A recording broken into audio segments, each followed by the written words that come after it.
चलिए, एक बात यहाँ पर लिखी हुई है। एक साहब थे जिनका नाम था हार्डे विनबर्ग।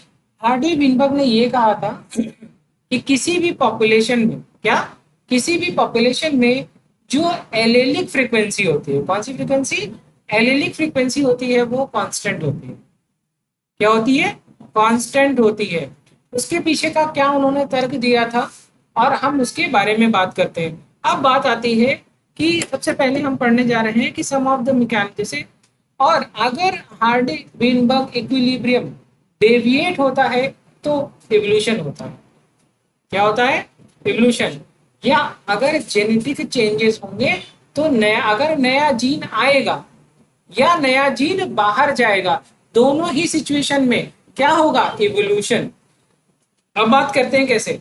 जैसे हमारे देश में बहुत सारे एंग्लो इंडियंस, जैसे बहुत सारे पंजाबीज इंडिया से ड्रिफ्ट करके कहाँ चले गए, Canada. Canada is become now mini Punjab, right. तो कनाडा की जो पॉपुलेशन में अब इंडियन पॉपुलेशन, एशियन पॉपुलेशन जाकर के ऐड हुई, तो एशियन जीन भी तो गया।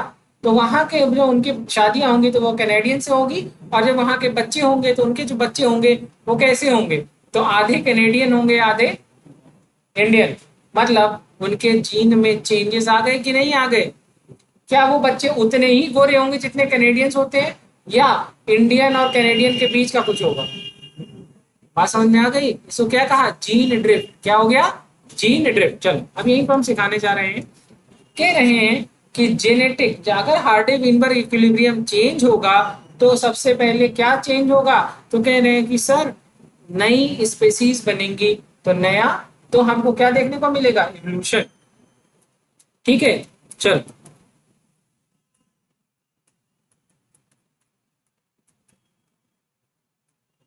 अब यहाँ पर लिखा हुआ है, ये सब बात मुझे लगता है आप लोगों ने ऑलरेडी नोट कर रखी होगी।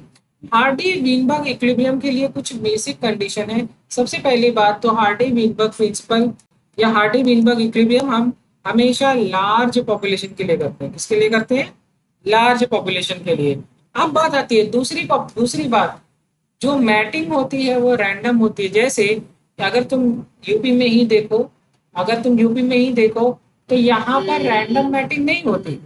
यादव की शादी यादव के घर हो रही है, हिंदू की शादी हिंदू के घर धर्म में हो रही है, मुस्लिम की शादी मुस्लिम के धर्म में हो रही है, सेम पॉपुलेशन है। लेकिन पॉपुलेशन के अंदर भी छोटी छोटी स्पेशिएशन है। आप किसी का चेहरा देख के बता सकते हैं, अगर मैं आपको रफ आइडिया दूं तो आप बता सकते हैं कि भैया ये फला आदमी हिंदू है, फला आदमी मुस्लिम है, फला आदमी पंजाबी है, बता सकते हैं कि नहीं, सिंधी है। बिल्कुल उनकी बॉडी स्ट्रक्चर और ये सत्य है कि आप देख करके बता सकते हैं उनके स्ट्रक्चर से, एक एवरेजली आप बता सकते हैं, राइट। तो इसका मतलब क्या है कि हमारे यहाँ पे रैंडम मैटिंग हो रही है कि नहीं हो रही है, हमारी पॉपुलेशन में नहीं हो रही है, ठीक है। लेकिन जिन जैसे पॉपुलेशन, जनरल पॉपुलेशन, तो वहां पे इक्विलिब्रियम बना हुआ है, ठीक है। अब एक बात लिखी हुई है, there should be no evolutionary forces. तो रैंडम मैटिंग अगर होगी तो इवोल्यूशन नहीं होगा। क्या नहीं होगा, इवोल्यूशन नहीं होगा। और इवोल्यूशन के अलावा और क्या क्या तरीके हैं, मतलब मेटिंग के अलावा और क्या क्या तरीके हैं इवॉल्व करने के। तो पहला है म्यूटेशन और दूसरा है माइग्रेशन। अब हम पढ़ने जा रहे हैं म्यूटेशन, तो हमने बहुत पढ़ा होगा बायोटेक में। बायोटेक के बाद अभी अभी एक चैप्टर पढ़ेंगे, वहां पे मैंने आपको थोड़ा सा म्यूटेशन पढ़ाऊंगा। लेकिन आप पढ़ने जा रहे हैं माइग्रेशन। क्या पढ़ने जा रहे हैं, माइग्रेशन।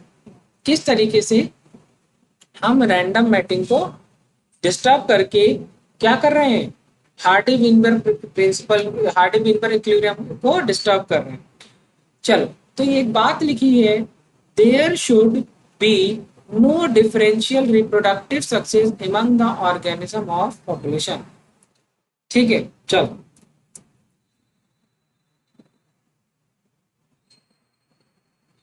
तो लिखा है, एक बात और लिखी है, ये सब कंडीशन दी हुई है कि इक्विलिब्रियम, नहीं ये सब नहीं, देखो यहाँ पर एक बात लिखी है कि जो भी पॉपुलेशन होनी चाहिए वो सेम एज ग्रुप के आसपास की होनी चाहिए, homogeneous in as.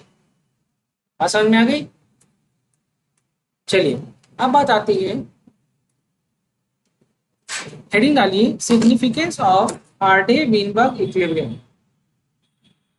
Significance of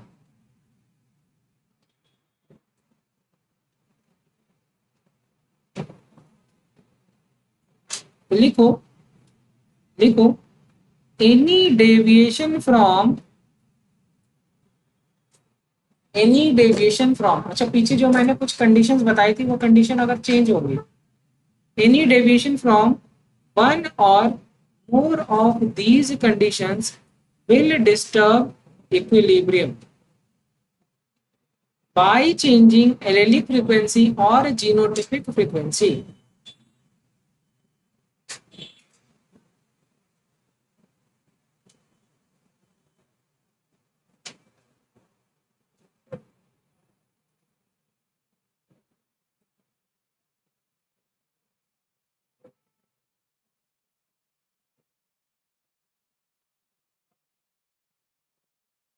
equilibrium कैसे डेवलप डिस्टर्ब होगा, एलेलिक फ्रीक्वेंसी या जीनोटिपिक फ्रीक्वेंसी अगर बदलेगी तो।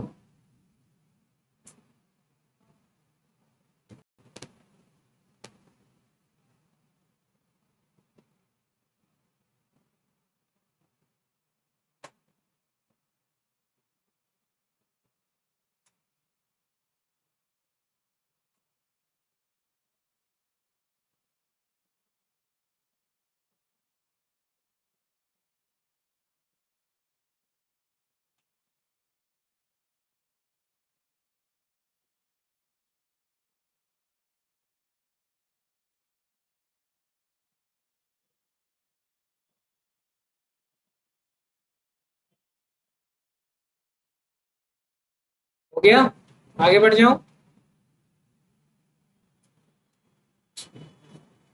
चलिए आगे बढ़ते हैं।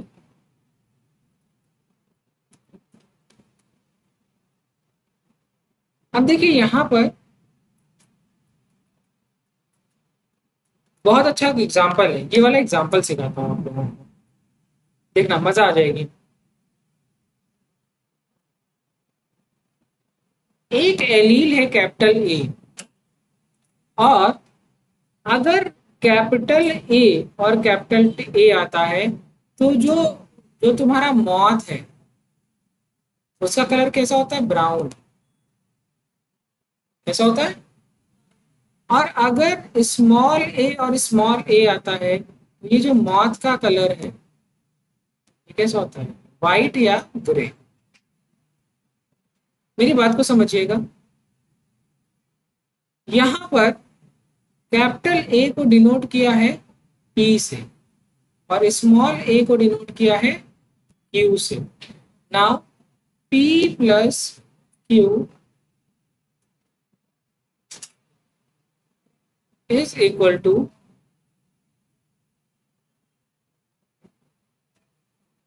1। ठीक है, अब इस बात को समझो, ये है एलील ए और ये है एलील क्यू का स्क्वायर, तो क्या तुम इसको लिख सकते हो ए या ए स्क्वायर, देखना,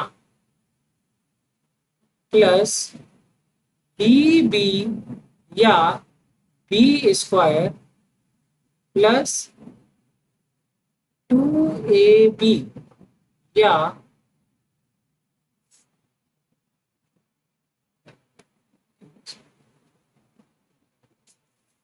माफ कीजिएगा, यहाँ पर बहुत अच्छे से मैंने आपको ये पढ़ा दिया, आप विश्वास मानिए।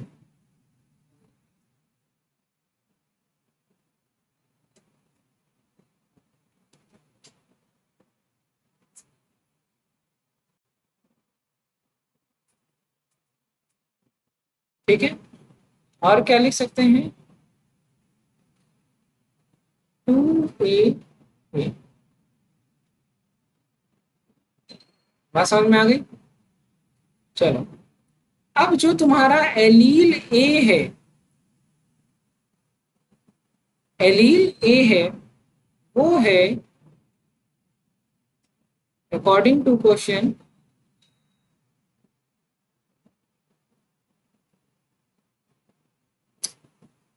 ए स्क्वायर पर उन्होंने 0.35 मान लिया और इसको माना है ए स्क्वायर को कितना मान लिया, 0.35 इसको माना है 0.45 और 2AA को माना है इन्होंने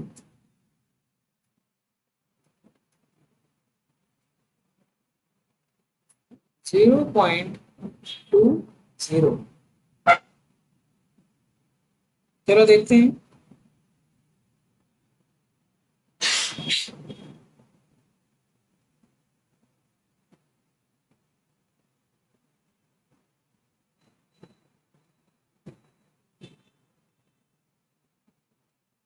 जरा इनको जोड़ो, कितना आएगा? 1। कितना आएगा? 1। तो तुमको ये समझ में आया क्या ये कहना चाह रहे हैं, क्या हो रहा है, एलेलिक फ्रीक्वेंसी क्या है? ठीक है, यहाँ पर क्वेश्चन में ऑलरेडी पूरे पूरे जीनोटाइप की फ्रीक्वेंसी दी है, इसकी दी है। ठीक है, अदरवाइज कभी कभी क्वेश्चन में ऐसा नहीं लिख के आता, वो केवल कैपिटल ए और स्मॉल ए की वैल्यू लिख देंगे, आपसे पूछेंगे हेट्रोजाइगस कितने बनेंगे, तो आप क्या आंसर निकालोगे? 2AB निकालोगे, 2AB। ठीक है, होमोजाइगस डोमिनेंट पूछ लेंगे तो ए स्क्वायर कर दोगे, होमोजाइगस रिसेसिव पूछ लेंगे तो स्मॉल ए स्क्वायर। ठीक है, नोट कर लीजिए।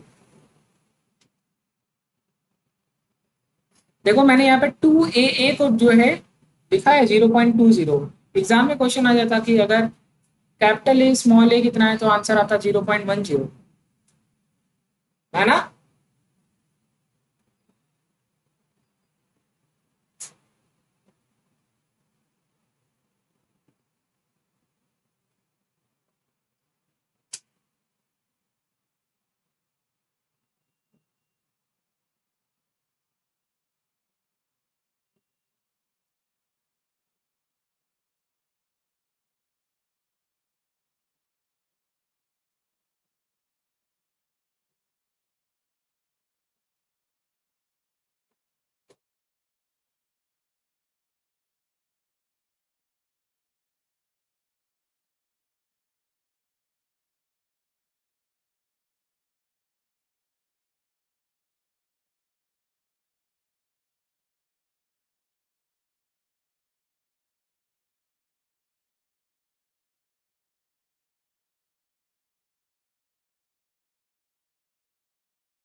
चलिए,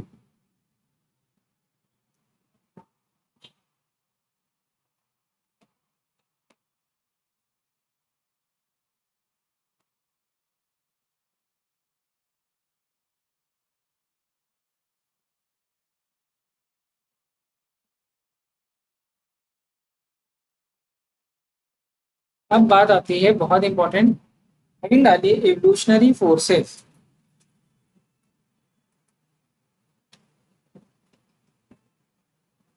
मतलब यहाँ पर हार्टे विनबर्ग इक्विलिब्रियम डिस्टर्ब होने जा रहा है कि नहीं होने जा रहा है? होने जा रहा है, तो लिखिए क्या यार तुम लोग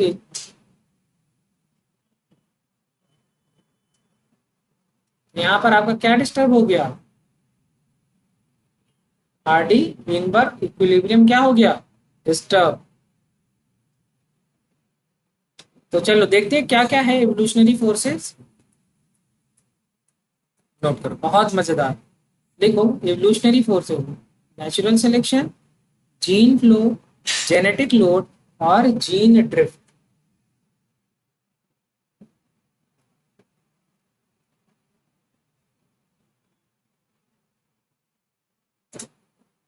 natural selection, gene flow, genetic load और जीन ड्रिफ्ट।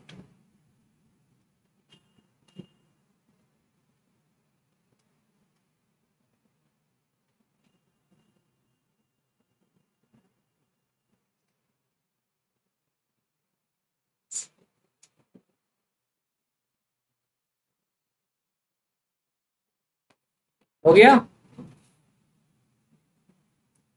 चलो सबसे पहले बात करते हैं नेचुरल सिलेक्शन। अब देखो, अब देखो, एक बात को समझो, नेचुरल सिलेक्शन शब्द कहाँ से आता है? देखो, कोई भी ऑर्गेनिज्म,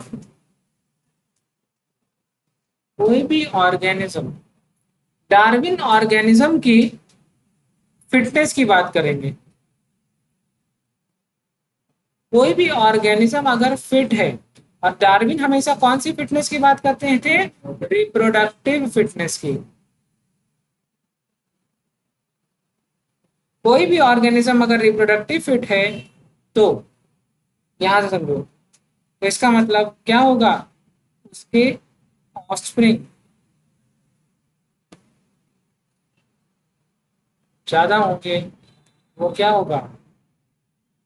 अब बात आती है कि किसी भी ऑर्गेनिज्म का वो अगर नेचर सेलेक्ट करेगी,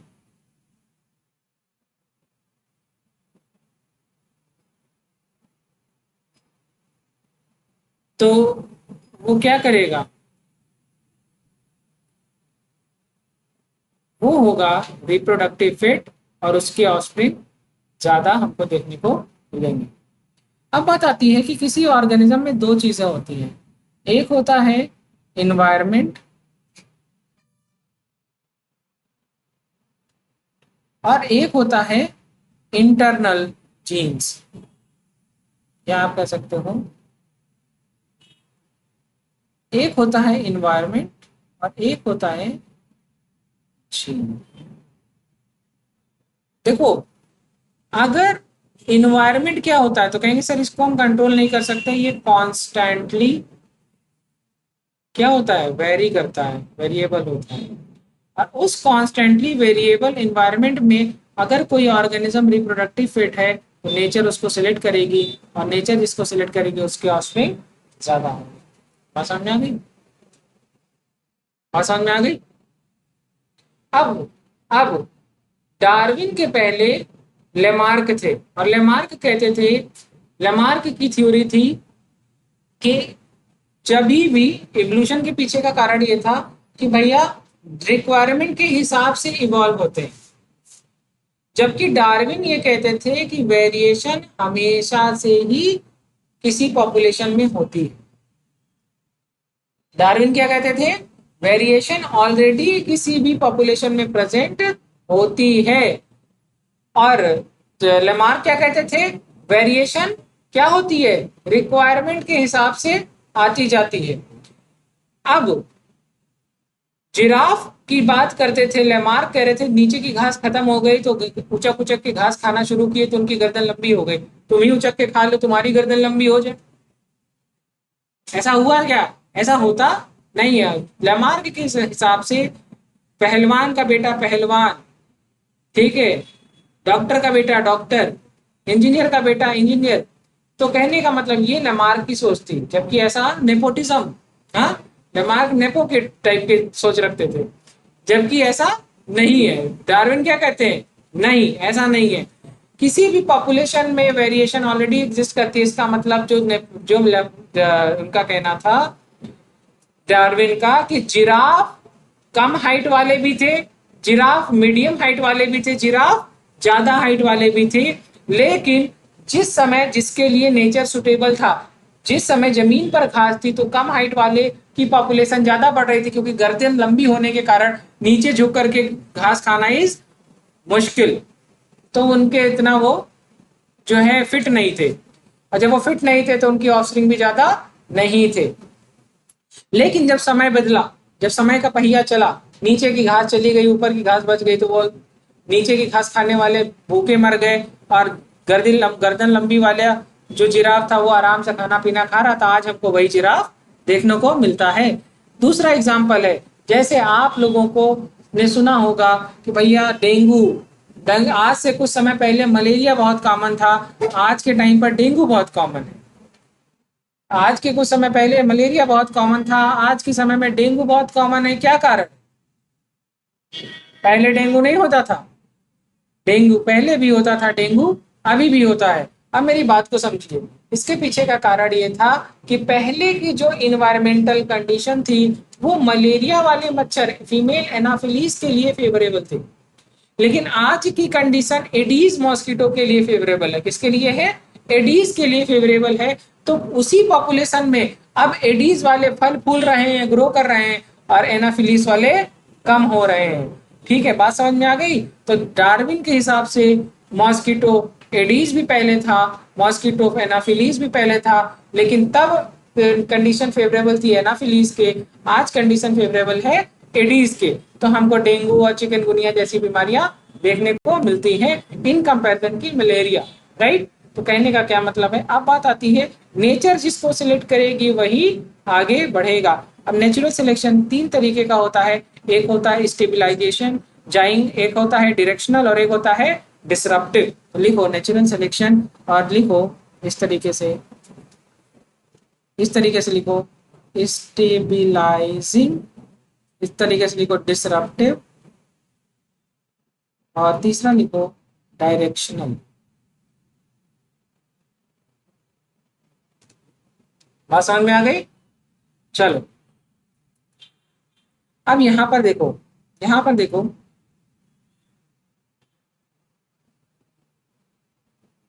किसी भी पॉपुलेशन में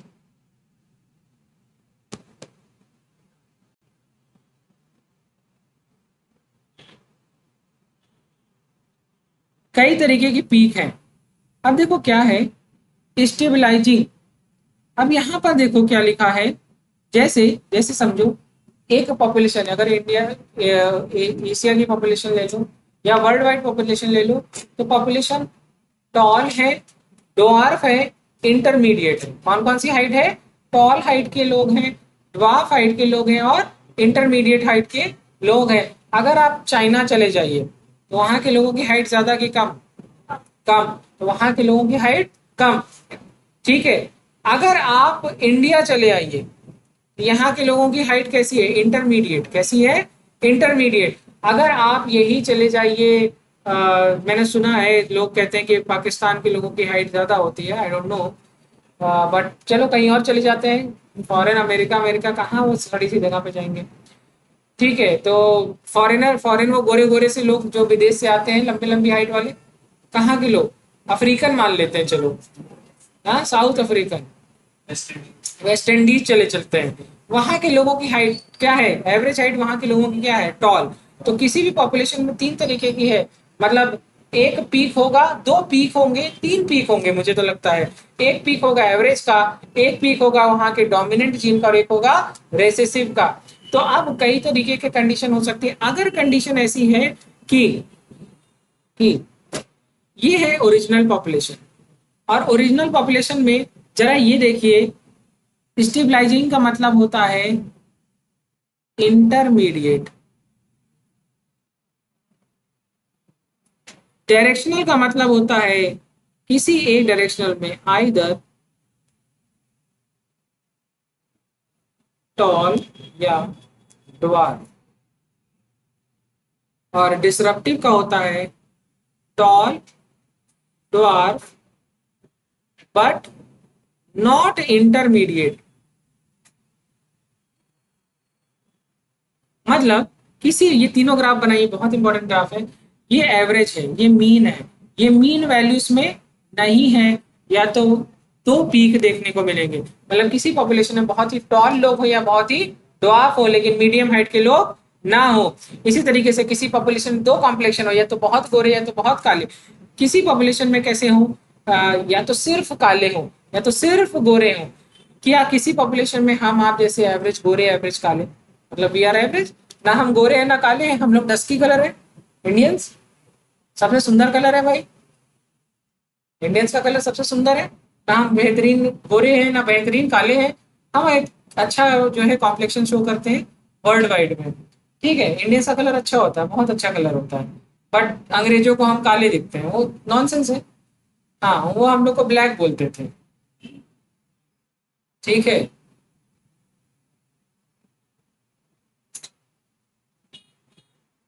समझ में आ गया, ये तीनों ग्राफ समझ में आ गया, स्टेबिलाईजिंग, डायरेक्शनल और डिसरप्टिव।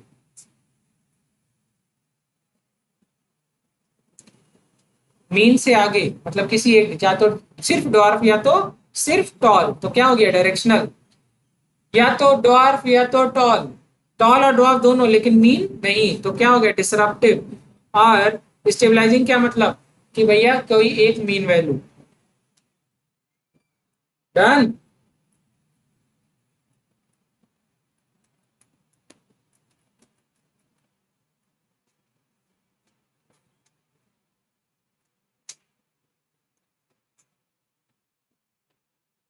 केवल लिखो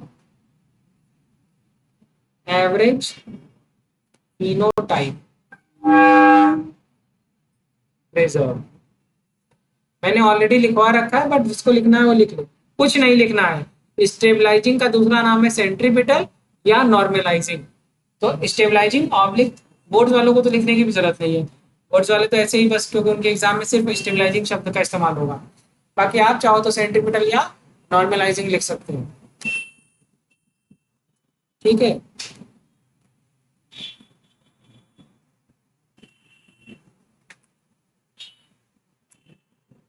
अगला लिखो, दूसरा पॉइंट खाली ये लिख लो, डज नॉट प्रमोट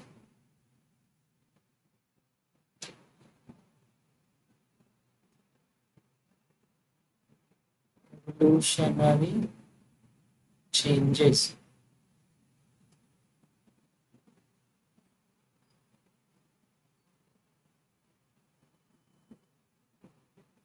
तीसरा पॉइंट लिखो, मेंटेन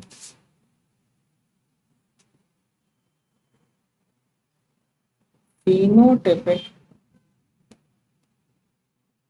stability। और आगे लिखो, it leads speciation। क्या मेरी बात समझ में आ गई?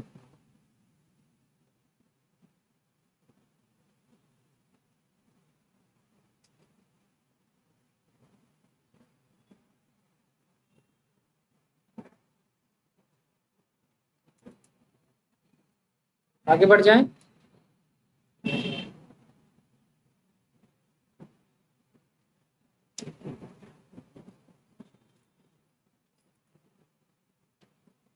Done, leads to speciation. चलो देखो क्या लिखा हुआ है। इंग्लैंड में देखा गया कि न्यूबॉर्न बेबीज के ऊपर स्टडी की गई थी, लिखने की कोई जरूरत नहीं है। वहां पर एक ऐसा चीज देखा गया कि ऐसे बच्चे जिनका एवरेज वेट या तो 8 एलबीएस से ज्यादा या 8 एलबीएस से कम था, उनकी डेथ रेट कम थी। और ऐसे बच्चों की डेथ ज्यादा हो रही थी जिनका वेट किस रेंज में आ रहा था, 8 एलबीएस में। ठीक है, चलो अब बात आती है, यूनिट है बेटा वेट की। ठीक है, हेडिंग डालो डायरेक्शनल सिलेक्शन। और डायरेक्शनल सिलेक्शन का मतलब क्या है?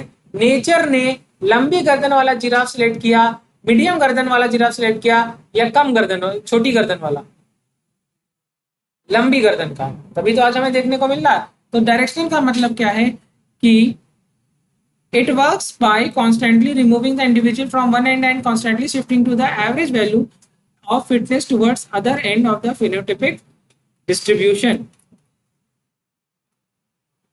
ठीक है, ऐसे बना लो।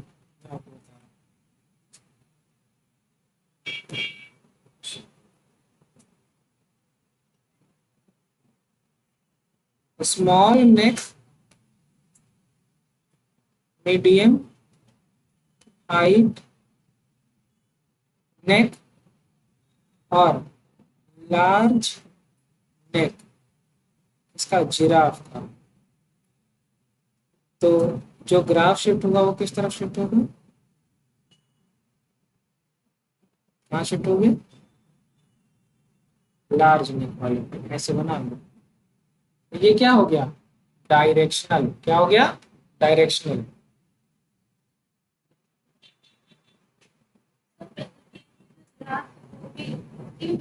बहुत ज्यादा लंबी है बेटा। आप किसी दिन जू टहलाइए, यहाँ के जू में भी होगा। मैंने तो कानपुर के जू में देखा था।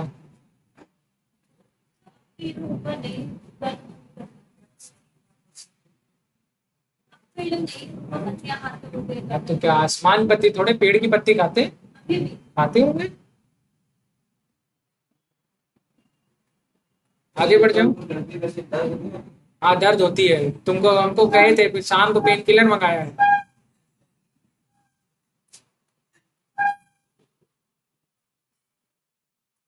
चलो तो डायरेक्शनल समझ में आ गया और डिसरप्टिव भी। अब बात आती है, एक बात लिखा हुआ है, stabilising selection takes over selection once average value of the phenotype coincided with the new optimum environmental condition. जैसे जैसे जैसे देखो कितना शानदार एग्जांपल है, डायरेक्शनल एग्जांपल, डायरेक्शनल का। हमने मच्छरों को डीडीटी छिड़कना शुरू किया, ठीक है, मच्छरों पे डीडी, यहाँ बाहर बाहर हम लोगों ने डीडीटी पेस्टिसाइड का छिड़कना शुरू किया। तो ऐसे मच्छर जो डीडीटी पेस्टिसाइड के रेजिस्टेंस नहीं थे जिनके अंदर, मर जाएंगे।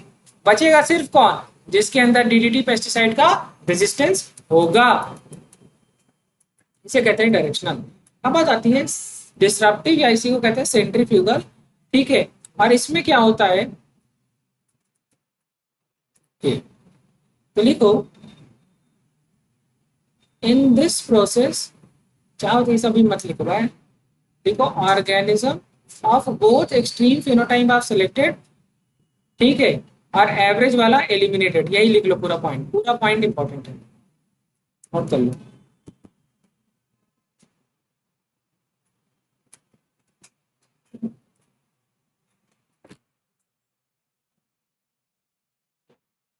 पूरा का पूरा पॉइंट ही इंपॉर्टेंट है, चीज देखने को मिल जाएगा।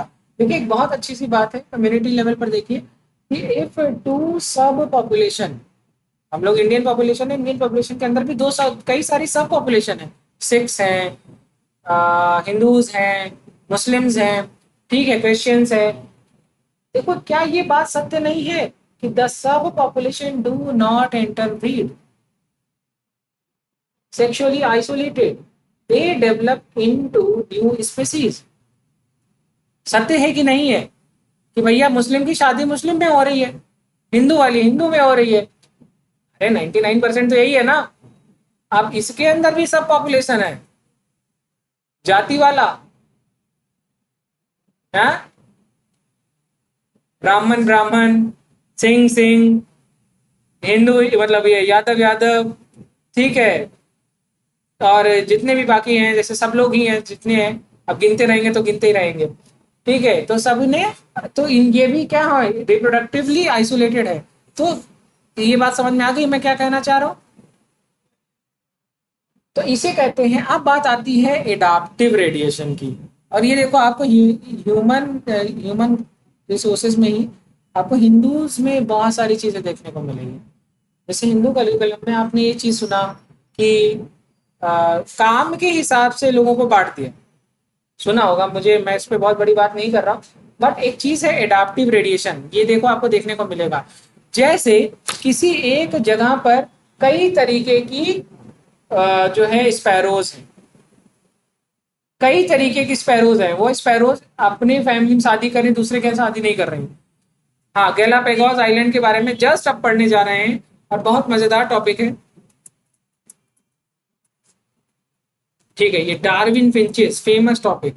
अब देखो डार्विन फिंचेस में डार्विन के पास कई तरीके की स्पैरो देखने को मिली, और ये जो स्पैरोज हैं, जैसे ये पीली बीक वाली, बड़ी पीली बीक वाली जो स्पैरो है, इसको प्यार होगा तो किससे होगा? ऐसी ही कोई पीली बीक वाली स्पैरो से होगा, या ये काली बीक, या जो है ये नुकीली बीक वाली से होगा? पीली बीक वाली का ना। तो इसी तरीके से ये जो मीडियम ग्राउंडेड फ्रिंचेस है, जो उसके जस्ट बाद है, जिसको जो है जिसकी छोटी सी बीक है, और जो है उसको प्यार किससे होगा? अपनी जैसे से होगा, राइट, ठीक है, किसी और से नहीं होगा, मैं तो घर वाले घर से निकाल देंगे। अब मेरी बात को समझिए अब, हाँ ठीक है, अब मेरी बात को समझिए। ये जो सबसे पहले वाली ये सीड ईटर है, क्या है? Seed eater. जैसे एक बात समझो, एक नॉन वेज खाना खाने वाले इंसान को एक वेज खाना खाने वाले इंसान से ही शादी करने का मन करेगा? घर में चिकन अंडा नहीं बन सकता? Compatibility, compatibility. अब बात आ रही है, अब इसी तरीके से खाने की बात आती है। एक आइलैंड था, और उस आइलैंड पे इतने तरीके की स्पैरोज थी, क्या थी? और ये सारी सारी स्पैरोज आर रिप्रोडक्टिवली आइसोलेटेड, इसीलिए इनकी सब पॉपुलेशन बनी, इसीलिए स्पैरो की नई नई स्पेसीज बनी, नई नई ब्रीड, ब्रीड तो जानवरों में कहते हैं, ठीक है, नई नई स्पेसीज बनी। अब मेरी बात को समझिए, अब लेकिन उस एक ही आइलैंड पे इतने तरीके के लोग कैसे रहेंगे? एक ही आइलैंड पे इतने तरीके के स्पैरोज कैसे रहेंगे? तो अब होगा कंपटीशन, और कंपटीशन में सबका फायदा सबका नुकसान, कंपटीशन में सबका नुकसान होता है, कंपटीशन में सबका नुकसान होता है। अब बात आती है नुकसान को अवॉइड कैसे करें, क्योंकि रहना तो वही है। तो एक ने कहा ऐसा है बहन मैं सीड खा लूंगी, दूसरे ने कहा बहन मैं फ्रूट खा लूंगी, तीसरे ने कहा बहन मैं फूल खा लूंगी, चौथी ने कहा बहन मैं पूरा का पूरा फ्लावर का इन्फ्लोरेसेंस खा लूंगी, पांचवी ने कहा ऐसा है जब सीड तुम खा लोगी हम इस पेड़ पे लगी हुई कीड़े खा लेंगे। बात समझ में आई? तो क्या खा लूंगी? तो एक ने कहा बहन मैं कीड़े खा लूंगी। तो एक बात को समझ में आया, एक बात समझ में आनी कि एक ने कहा बहन अगर तुम कीड़े खाओगी तो मैं पत्ती खा लूंगी, ठीक है। तो उसने तो एक बात समझो, तो हमने सबने क्या कहा, जैसे आपकी फैमिली में एक मैंगो आ जाए और एक मैंगो आ जाए तो आपके जैसे क्या होता है, मैंगो में कई सारे स्लाइसेस होते हैं, एक भाई ने ले लिया, एक मम्मा ने मम्मा अक्सर करके गुठली ले लेती हैं ताकि बच्चे कुछ खा लें, ठीक है, अक्सर करके ऐसा होता है। आपके यहाँ नहीं होता होगा बट मेरे यहाँ हुआ है, हमारे यहाँ इतना आम नहीं आता होगा, हो सकता है, बट ये होता है। मम्मा वाला कि जो सबसे कम फ्लैशी है वो हमको दे दो, तुम लोग खुश रहो खाओ। तो द थिंग इज दिस कि इसी तरीके से डार्विन फिंचेस में क्या हुआ, तो सबने क्या किया, खाया सबने आम। इसको कहते हैं निके स्पेशलाइजेशन। क्या कहते हैं? निके स्पेशलाइजेशन। निके स्पेशलाइजेशन में दो बातें होती हैं, एक बात होती है फूड की और एक बात होती है शेल्टर की। क्या होती है? निके स्पेशलाइजेशन का मतलब दो चीजें, एक ही हैबिटेट में रहना है। तो देखो कोई पेड़ पे रह रहा है, कोई पेड़ की डाल के अंदर रह रहा है, कोई पत्ती पे लटक के सो रहा है, ठीक है, तो कहीं शेल्टर बदल रहे हैं। क्या बदल रहे हैं? शेल्टर बदल रहे हैं। कोई झाड़ में सो रहा है। अब बात आ रही, खाने को भी डिवाइड कर लिया। खाने में कह रहा, कोई कह रहा मैं फूल का मैं पेटल खा लूंगा, कोई कह रहा मैं नेक्टर खा लूंगा, कोई कह रहा मैं फ्रूट खा लूंगा, कोई कह रहा मैं सीड खा लूंगा, इसको कोई कहता मैं कीड़े खा लूंगा। इसे कहते हैं निके स्पेशलाइजेशन। अब बताओ इन लोगों के घर में सुख शांति स्टेबिलिटी रहेगी कि नहीं रहेगी? ये लोग एक दूसरे को देख के नफरत करेंगे कि नहीं करेंगे? नहीं करेंगे, क्योंकि इन दोनों में कॉमन इंटरेस्ट नहीं है। क्या नहीं है? कॉमन इंटरेस्ट नहीं है। एक इस इंतजार में ये फल खा के जाए, सीड नीचे गिरे तो मैं वो खा लूं। समझ रहे हो? इसको तो ये हो गया। तो इसके कहते हैं एडाप्टिव रेडिएशन। जैसे एक फैमिली में बहुत सारे डॉक्टर और सारे के सारे डॉक्टर सेम फील्ड के हो जाए। हाँ, जैसे मान लो कोई डेंटिस्ट है तो उसके घर में सब डेंटिस्ट है, सब, तो कोई मरीज है अरे इधर अरे उधर सब खींच रहे हैं। एक मान लो डेंटिस्ट है, एक गायनी हो जाए, एक जो है ट्रॉमा सेंटर देख ले, एक जो है गैस्ट्रो हो जाए, तो वो पूरा अस्पताल ही बहुत ज्यादा चल जाएगा, है ना? एक ही मरीज की कई बीमारी। हाँ, एक बार उसका लीवर खराब हो रहा है, एक बार उसका जो है किडनी खराब हो रही, नेफ्रोक दिखा रहा है, एक बार उसके पे जो है रिप्रोडक्टिव ऑर्गन में दिक्कत हो रही, गाइनिंग चला जा रहा, एक बार जो है दांत खराब हो जा रहा है, डेंटिस्ट वाले के पास चला जा रहा। तो कहने का क्या मतलब है, आप उसका सब फायदा उठा रहे हैं। समझ रहे हैं? जैसे कहते हैं निके स्पेशलाइजेशन। एडाप्टिव रेडिएशन यही होता है कि एक ही हैबिटेट में एक से ज्यादा पॉपुलेशन होगी तो उसमें आपस में लड़ाई ना हो, तो डाइवर्जेंट इवोल्यूशन होता है। क्या होता है? डाइवर्जेंट। तो यही मैं आपको नेक्स्ट क्लास में पढ़ाऊंगा, एडाप्टिव रेडिएशन। वहां आपको मजा आ जाएगी। Thank you.